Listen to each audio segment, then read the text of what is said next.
మీరు కొత్తగా business start చేయాలనుకుంటున్నారా? మార్చ్ 16-17 హైటెక్స్ లో ఫ్రాన్సెస్ ఇండియా బిగ్గెస్ట్ ఫ్రో ఎక్స్పో.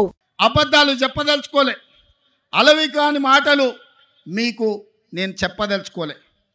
వాస్తవంగా మీకు కావాల్సింది పాలకులు కాదు, మీకు కావాల్సింది ప్రశ్నించే గొంతుకలు. ఎందుకంటే ఈ ప్రాంతం సమస్యల మీద జాతీయ స్థాయిలో నిలదీసే వాళ్ళు, నిటారుగా కొట్లాడే వాళ్ళు కావాలి. వెన్నెముక లేని నాయకత్వం మీ సమస్యల్ని పరిష్కరించదు. నిటారుగా నిలబడి కొట్లాడే నాయకత్వం మీ సమస్యల్ని పరిష్కరిస్తారు. అందుకే మీరు ఒక్కసారి ఆలోచన చేయండి. 78లో మొదటిసారి వైఎస్ఆర్ గారు ఎమ్మెల్యేగా అయిన తర్వాత మొదటి రౌండ్లోనే మంత్రి అయిండు. ఎన్నిసార్లు అధికారం వచ్చినా వైఎస్ఆర్ గారికి అవకాశం రాకపోయినా ఈ 3 రంగుల జెండాను, ఈ కండువాను కప్పుకొని గాంధీ కుటుంబానికి అండగా నిలబడ్డాడు. ఎవరి దయా దాక్షిణ్యాలతో ఆయన అధికారంలోకి రాలే. ఆయన నడిచిండు. ఆయన రక్తాన్ని చెమటగా మార్చి ప్రాణహిత చేవెళ్ళ నుంచి ఇచ్చాపురం వరకు తన రక్తాన్ని దారబోసి కాంగ్రెస్ను అధికారంలోకి తెచ్చి ఆ తర్వాతనే ముఖ్యమంత్రి కుర్చీ ఎక్కిండు. మరి ఇయాల మిత్రులారా, షర్మిలమ్మ ఇక్కడేదో ఉందని అట్లా పోయి కుర్చీలో కూసుంటాను రాలే. అన్ని ఆలోచన చేసింది, నాతో మాట్లాడింది. అన్న నేను అక్కడికి పోతున్నా, ఏం చేయాలి అంటే, ఎందుకమ్మా ఆడ ఏం లేదు కదా అన్న ప్రజలు కష్టాలలో ఉన్నారు. ఇక నేను నిర్ణయించుకున్నా, వైఎస్ఆర్ మా నాన్నగారి ఆశయ సాధన కోసం ఈరోజు ఆంధ్రప్రదేశ్ ప్రజలు కష్టాలలో ఉన్నారు.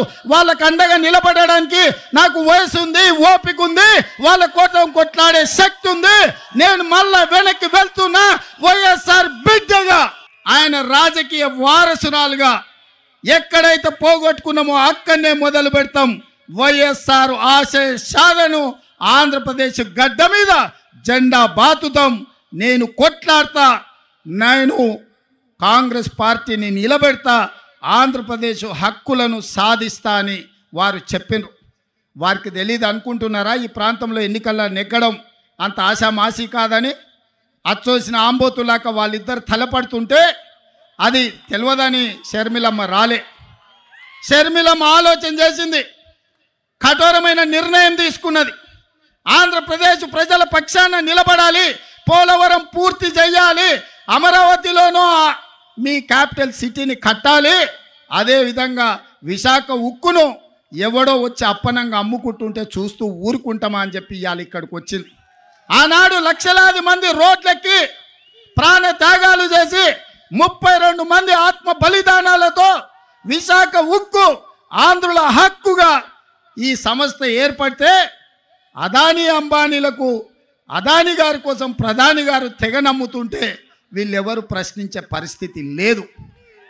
అందుకే ఈరోజు కష్టాలైనా సరే, కష్టాలైనా కన్నీళ్ళైనా మంచైనా చెడైనా మీ మధ్యలో ఉండాలి, మీకు అండగా నిలబడాలి అన్న ఆలోచనతోని ఇవాళ షర్మిలమ్మ మీకోసం కొట్లాడుతుంది. రాజకీయ ప్రయోజనం ఆశించో, అప్పనంగా అధికారం వస్తుందనో ఇవాళ షర్మిలమ్మ కొట్లాడతలేదు.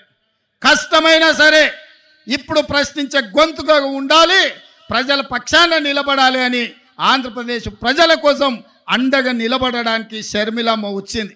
సుమన్ టీవీలో మీ పర్సనల్ అండ్ బిజినెస్ ప్రమోషన్స్ కోసం కింది నెంబర్కి కాంటాక్ట్ చేయండి.